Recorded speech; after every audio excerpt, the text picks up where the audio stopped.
नमस्कार प्यारे बच्चों, मैं आपकी अपनी अध्यापिका सरिता भाटी स्वागत करती हूँ अपने इस चैनल पर। और आज की कक्षा में बच्चों हम पढ़ेंगे गंगा, जो आपकी 9वीं कक्षा की पाठ्य पुस्तक है। इस पुस्तक का पहला पाठ दो बैलों की कथा। थोड़ी सी पूर्व रेखा आपको बताना चाहूँगी कि गंगा जो नाम रखा है एनसीईआरटी ने, बहुत ही सटीक नाम है ये, क्योंकि गंगा जो है भारत की प्रमुख नदियों में से एक है और सबसे पवित्र नदी मानी जाती है, जो कई सभ्यताओं की गवाह बनी।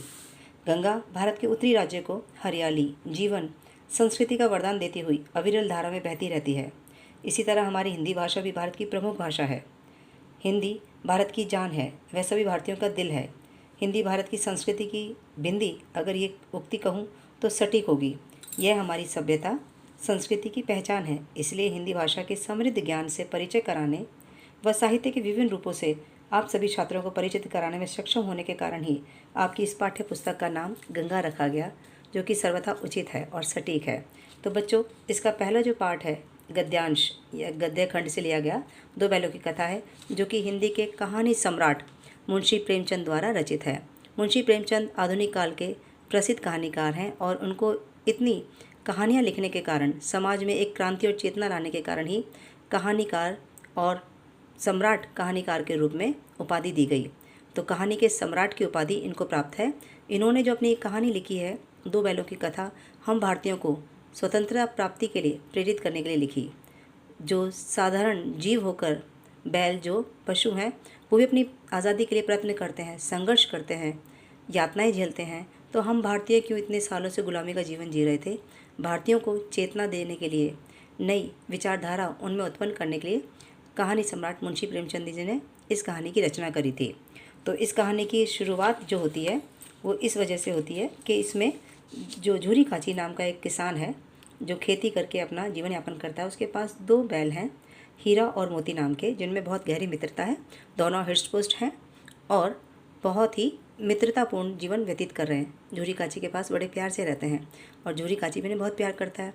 पर एक दिन किसी कारणवश, आपकी इस पुस्तक में जो पहला पाठ है उसमें इस दिखाया गया है कि झूरी काची के जो रिश्तेदार है, यानी कि उनकी पत्नी का जो भाई है गया, वो उन बैलों को अपने साथ किसी काम के लिए लेके जाता है। पर क्योंकि बैल झूरी काची से बहुत प्रेम करते थे, उन्हें लगा कि उनके मालिक ने उन्हें बेच दिया है, इसलिए बहुत वो असंतोष की भावना प्रकट करते हैं। और रास्ते में झूरी काची के बैल जो हैं हीरा मोती, गया को बहुत तंग करते हैं।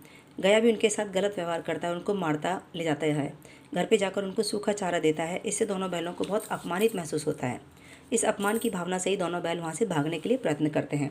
आगे कहानी इस प्रकार बढ़ती है कि जब वो गांव में पहुँचते हैं तो गांव के बच्चे उनको वापस आया हुआ देखकर बहुत प्रसन्न होते हैं और उनका तालियों से स्वागत करते हैं। और स्वयं झूरी काची भी बहुत प्रसन्न होता है। परंतु उसकी पत्नी जल भुन जाती है, क्योंकि उसको लगता है कि उसके भाई के घर 2 दिन भी नहीं ठहरे। इसके बाद अगले दिन ही गया फिर आता है और दोनों बैलों को अपने साथ ले जाता है। इस बार वो उन्हें अपने साथ लेके जाता है तो दोनों के साथ और दुर्व्यवहार करता है और दोनों को सूखा भूसा देता है और मारता भी है और बहुत ज़्यादा काम कराता है खेतों में। वहीं पर उस घर में एक छोटी बच्ची रहती थी, जिसकी सौतेली माँ भी उससे बहुत प्रताड़ित कर रही थी। तो उसको उन बैलों की जो स्थिति है वो होती है अपनी जैसी लगी हो, और इसीलिए उन बैलों के प्रति उसके मन में भावना उत्पन्न होती है और अपने हिस्से की सूखी रोटी भी उन दोनों बैलों को दे जाती है। इसे दोनों बैल उस छोटी बच्ची को मन से ही धन्यवाद देते हैं। एक दिन वो छोटी बच्ची वहाँ से उनके दोनों की रस्सी खोल देती है और कहती है, भाग जाओ, नहीं तो तुम्हारी जान खतरे में है। और जैसे ही दोनों बैल भागते हैं, वो चिल्लाने लगती है कि जल्दी आओ, फूफा वाले बैल भागे जा रहे हैं। देखिए छोटी सी बच्ची ने कैसे अपनी मासूमियत के साथ अपनी जान भी बचाई और दोनों बैलों के प्राण भी बचा लिए। अब बेचारे बेतहाशा अपने मालिक की तरफ भागे जा रहे थे, परंतु रास्ता भटक जाते हैं और कहाँ पहुँच जाते हैं दोनों बैल? सीधे मटर के खेत में। अब भूखे थे, क्योंकि झूरी काची के यहाँ उनको अच्छा भोजन मिलता था, पर गया के घर तो सूखा भूसा मिलता था। अब भूखे बैलों ने जब हरे भरे खेत के मटर और उसके खेत को देखा तो दोनों अत्यधिक प्रसन्न हो गए और मटर खाने लगे। अब खाते खाते दोनों मित्रों को सामने एक दिन देखा कि सामने से एक बहुत बड़ा सांड, बहुत हट्टा कट्टा सांड आ रहा है और दोनों उससे डर के भागने की बजाय उसका सामना करते हैं और दोनों मिलकर उसको हरा देते हैं। अब इतने हरा कर जो दोबारा से वो मटर का मज़ा ले रहे होते हैं, तभी वहाँ पे कुछ लोग उनको लावारिस समझकर पकड़ लेते हैं और ले जाकर कांजी हाउस में बंद कर देते हैं। फिर से उनको गुलामी का जीवन जीना पड़ता है। तो बच्चे गुलामी का जीवन जीने के कारण उनके मन में फिर से उस यातना से छुटकारा पाने के लिए प्रयत्न करने का मन करता है। और इस मन के लिए क्या करते हैं, वो अपने प्रयत्न कैसे करते हैं कि वो दीवार तोड़ने की प्रयत्न करते हैं। दीवार तोड़ने में जब वो सफल हो जाते हैं तो वहाँ से जो और अन्य जानवर थे उन सबको बचाने की कोशिश करते हैं, पर इस कोशिश में दोनों जो मित्र हैं वो वहीं पे बंधे रह जाते हैं। और अगले दिन उनको खूब मरम्मत होती है। कांजी हाउस का जो चौकीदार जब आता है सुबह देखता है कि सारे जानवर भाग गए हैं और दीवार जो है टूटी हुई है, सिर्फ हीरा और मोती वहीं पे बैठे हुए हैं, तो उन दोनों की बहुत पिटाई करता है और कुछ सप्ताह तक उनको सूखा भोजन या बिल्कुल पानी दिया जाता ताकि वो मरे ना, बस जीवित रहे। उनकी हड्डियाँ तक निकल आती हैं और बाद में 1 हफ्ते बाद उनकी क्या करी जाती है, नीलामी। नीलामी जब उनकी की जाती है तो वो बिल्कुल ही बेचैन हो जाते हैं कि अब तो शायद प्राण ही हमारे ख़त्म हो जाएंगे, पर उनको अपने भगवान पर पूरा भरोसा था। इसी आस और विश्वास के साथ वो उस रास्ते में उसके पीछे पीछे चलने लगते हैं। जैसे ही वो चलते हैं रास्ते में उनको याद आता है कि ये तो वही रास्ते हैं, वही खेत है, वही खलियान है जहाँ पर हमारा घर हमारा पास था। अब दोनों को अपना रास्ता और अपना घर देखा हुआ और जाना पहचाना लगता है, तो दौड़कर अपने गांव अपने घर की तरफ चलने लगते हैं। जो दड़ियल था जिसने उनको ख़रीदा था नीलामी में, वो भी उनके पीछे पीछे भागता है। जब वो अपने घर जाके अपने थान पे खड़े हो जाते हैं, झूरी काची अपने बैलों को देखकर पहचान लेता है और उन्हें बहुत प्यार करता है। और जब दड़ियल वापस आकर लड़ने लगता है तो हीरा और मोती दोनों ही उसको भगा देते हैं वहाँ से, और झूरी काची भी उसका अपमान करते उसको भगा देता है कि मेरे बैल हैं, मैं बेचूंगा तभी बिकेंगे। और इस तरह अपने संघर्ष यातनाएं झेलते हुए उन्होंने अपनी आज़ादी प्राप्त करी और आखिर में अपने मालिक के पास वापस आ गए। गांव के बच्चों ने तालियां बजाईं, कोई उसके लिए गुड़ लेकर आया, कोई उनके लिए रोटियां लेकर आया। इस बार झूरी काची की जो पत्नी थी वो भी आई और आकर दोनों बैलों के माथे चूम लिए। इस प्रकार उनका भी व्यवहार थोड़ा सा बदल गया और कहानी में क्या दिखाया गया कि दोनों बैलों ने अंत में अपनी स्वतंत्रता को प्राप्त किया। सच बात है बच्चों कि स्वतंत्रता आसानी से नहीं मिलती है।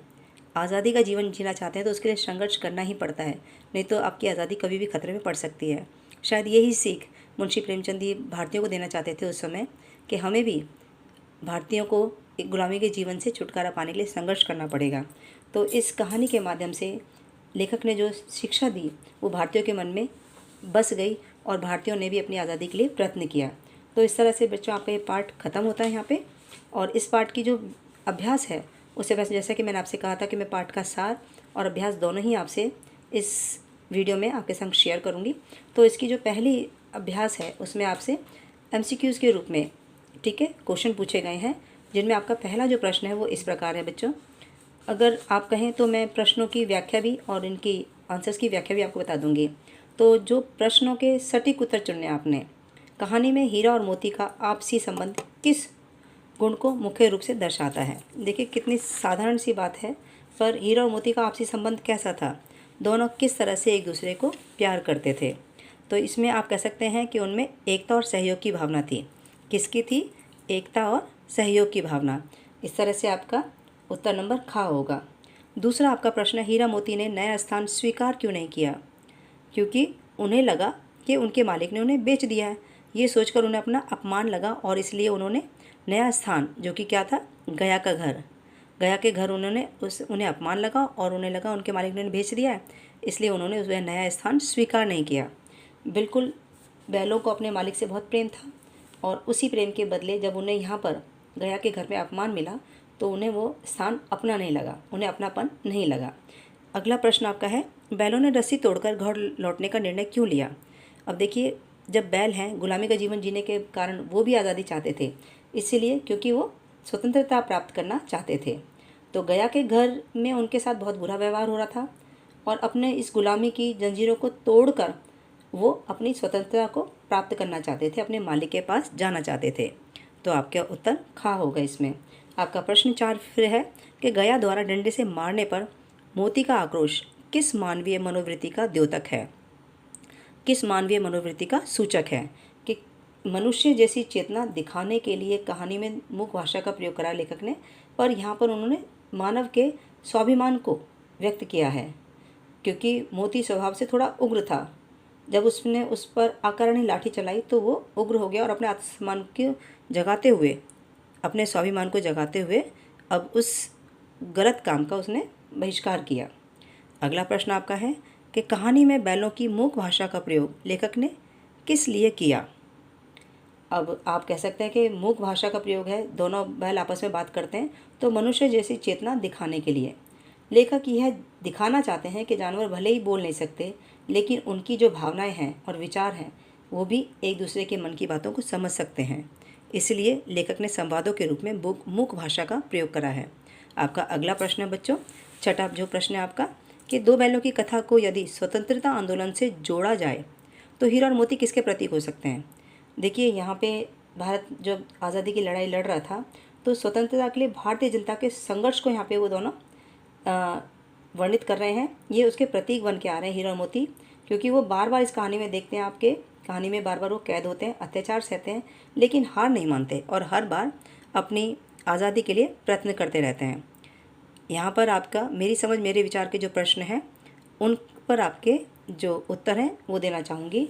अगर आप नोट करना चाहें तो अपनी कॉपी में नोट भी कर सकते हैं और बाकी आप पढ़ते जाएंगे पाठ को तो आप खुद भी सक्षम हो जाएंगे इन प्रश्नों के उत्तर देने के लिए। आपका जो पहला प्रश्न है इसमें बेटा, कि दूसरे दिन गया ने बैलों को हल में जोता, पर इन बैलों ने तो जैसे पाँव न उठाने की कसम खा ली थी। जब बैल नए मालिक के यहाँ गए तो उन्हें काम करने से इनकार क्यों कर दिया था। बिल्कुल साधारण सी बात है बेटे कि क्योंकि बैलों को लगा कि जो उनका अपना मालिक है झूरी काची, उसने उन्हें बेच दिया है। अब इतना तो उन्हें ज्ञान नहीं था, जानवर थे, उन्हें लगा उनके मालिक ने उन्हें बेच दिया है और गया के पास बेच दिया, और वो अपने आप को बहुत अपमानित और ऐसा महसूस कर रहे थे कि हमारे मालिक ने हमारे साथ ऐसा क्यों करा है, हमारी गलती क्या है। और अपनी वफादारी निभाने के लिए, दिखाने के लिए कि हम आपके प्रति, अपने झूरी काची जो उनका मालिक है उसके प्रति कितने वफादार हैं, वो उस जगह से जाना ही नहीं चाहते थे, इसलिए उन्होंने पाँव न उठाने की कसम खा ली थी। उम्मीद करती हूँ आपको ये पहला प्रश्न, इसका जो उत्तर है क्लियर हो गया होगा।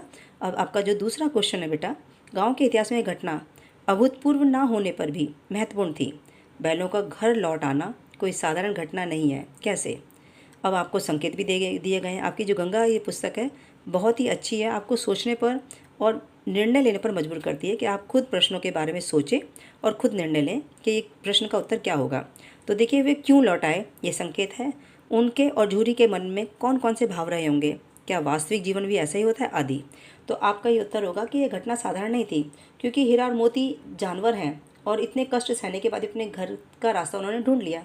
अब पशु होने के कारण रास्ता ढूंढना, क्योंकि इंसान रास्ता ढूंढ सकता है, पशु के लिए थोड़ा मुश्किल होता है, पर इतनी दूर से अकेले ही वो दोनों वापस आ गए, तो उनकी अपने मालिक के प्रति जो लगाव है, उनके प्रति निष्ठा है और जो प्रेम का भाव है, ये यहाँ पे उन्होंने परिचय दिया है और दिखाया है कि अपने मालिक के पास आकर उनको कितनी खुशी हुई है। तो गांव के बच्चों ने भी उनकी इस बहादुरी को सराहा और खुशी मनाई। अब आपका अगला प्रश्न है बच्चों, मोती ने मूक भाषा में कहा, अब तो नहीं सहा जाता हीरा, कभी कभी संघर्ष करना आवश्यक हो जाता है। इस कथन को कहानी के उदाहरणों से सिद्ध करिए। आपको कहानी में सब बेटे उदाहरण लेने हैं और इस कहानी में कई स्थानों पर, कई जगहों पर दिखाया गया है, क्योंकि कभी कभी संघर्ष करना आवश्यक हो जाता है। अब इन्होंने सबसे पहला संघर्ष कहाँ कहा था, जब गया उनको अपने साथ ले जाता है और दोनों जाने से इनकार कर देते हैं, अपना कदम आगे भी नहीं बढ़ाते। तो ऐसा ही होता है, दोनों ने अब तो सहा नहीं जाता, इस सहनशीलता की सीमा को दर्शाता है। उन्होंने जैसे गया बैलों को मारता है तो मोती क्रोधित होकर हल तोड़ देता है, अन्याय के खिलाफ उसका विरोध करता है। और वहीं पर कांजी हाउस में भी हीरा और मोती दोनों ने मिलकर दीवार तोड़ने की कोशिश करी थी, तो उन्होंने हर बार संघर्ष करा, संघर्ष का दोनों ने मिलकर सामना करा और अपनी स्वतंत्रता और सम्मान को हासिल करके ही माने वो दोनों। आपका नेक्स्ट जो प्रश्न है बेटा, जब पेट भर गया और दोनों ने आज़ादी का अनुभव किया, हीरा एवं मोती स्वतंत्रता और अपनापन दोनों में से किस भावना से अधिक प्रेरित थे, कारण सहित उत्तर लिखिए। देखिए अपनापन की भावना थी कि वो अपने मालिक के प्रति बहुत ज़्यादा वफादार थे, अपने मालिक के पास बहुत ज़्यादा प्रसन्न थे, इसलिए वो वापस अपने मालिक के पास जाना चाहते थे। लेकिन आज़ादी भी वो अपनी पाना चाहते थे, आज़ाद जीवन जीना चाहते थे, और उनकी आज़ादी का अंतिम लक्ष्य भी यही था कि अपने मालिक के पास वापस पहुँचें। इसलिए उन्हें स्नेह और सम्मान मिले, इस स्वतंत्रता को वो हासिल करना चाहते थे, जो कि स्नेह और सम्मान उनको उस गया के घर पे नहीं मिल रहा था। अब प्रश्न 5 है बच्चों आपका, बैलों ने जैसे पाँव न उठाने की कसम खा ली थी, अत्याचार सहना भी अन्याय में भागीदारी है। आप इस कथन से कहाँ तक सहमत हैं, अपने उत्तर के कारण भी बताइए। अगर ये आपसे आपकी राय पूछी जाए तो इसको आप मैं की शैली में उत्तर देंगे कि हाँ, मैं या हम इस कथन से पूरी तरह सहमत हैं। यदि हम पर कोई अत्याचार करे तो हम चुपचाप नहीं सहेंगे, अगर चुपचाप सहते हैं तो जो अत्याचारी है, जो हमारे पर अत्याचार कर रहा है, उसकी हिम्मत और बढ़ जाएगी। हीरा और मोती ने भी गया के अत्याचार का विरोध करके ये संदेश दिया था कि अत्याचार करना बहुत बुरी बात है और उससे भी ज़्यादा बुरी बात है उस अत्याचार को सहना। और इसीलिए उन्होंने अपने आत्मसम्मान की रक्षा के लिए आवाज़ उठाई और उस अत्याचार का उन्होंने विरोध किया। ठीक है, नेक्स्ट आपका जो क्वेश्चन है, बहुत दिनों साथ रहते रहते दोनों में भाईचारा हो गया और हीरा और मोती अभिन्न मित्र थे। कहानी की किन किन घटनाओं के आधार पर निष्कर्ष निकाला जा सकता है? कम से कम 3 पॉइंट ऐसे बताने हैं। देखिए, कहानी की शुरुआत ही यहीं से होती है कि हीरा और मोती में बहुत मित्रता थी, दोनों साथ रहते, साथ काम करते और एक दूसरे की बात को बिना बोले ही मन की बात को समझ लेते थे। जैसे ही कहानी आगे बढ़ती है आपको वैसे उदाहरण मिलते ही चले जाएंगे कि काम करते वक्त समय भी दोनों एक दूसरे से ज़्यादा बोझ अपने कंधे पर उठाने की कोशिश करते थे और कई बार जब एक मित्र पकड़ा जाता है तो दूसरा भी उसके पास वापस लौट आता है ताकि वो अकेला ना रहे। कांजी हाउस में कहें या मटर के खेत का उदाहरण लें, दोनों ही घटनाओं में उन्होंने एक दूसरे का साथ नहीं छोड़ा। तो इससे पता चलता है कि दोनों में बहुत गहरी मित्रता थी। अब प्रश्न आपका 7वां है। उसी समय मालकिन ने आकर दोनों के माथे चूम लिए। कहानी में मालकिन और छोटी लड़की दोनों के व्यवहार की तुलना कीजिए। देखिए, मालकिन पहले यानी कि झूरी काची की जो पत्नी है, पहले तो वो बहुत क्रोधित होती हैं जब गया के घर से दोनों बैल वापस आ जाते भाग के। कहती है कि कामचोर है, काम नहीं करा गया, ऐसे करके उनका अपमान करती हैं। पर दूसरी बार जब बैल वापस आते हैं और उनकी हालत देखकर उसके मन में भी दया आ जाती है और उनके माथे चूम लेती है, यानी कि उसका हृदय परिवर्तन हो जाता है। उसको भी लगता है कि उसके भाई के वहाँ उनके संग बहुत गलत व्यवहार हो रहा था। दूसरी तरफ छोटी लड़की बहुत ही दयालु थी, बहुत सहानुभूतिपूर्ण थी। वो खुद उस परिस्थिति से उन परिस्थितियों में झेल रही थी उन परिस्थितियों को, क्योंकि उसकी सौतेली माँ भी उसके ऊपर अत्याचार करती थी। उसको खुद को पता है कि गुलामी का जीवन क्या होता है या जिसके ऊपर अत्याचार किया था वो कैसे जीवन जीता है।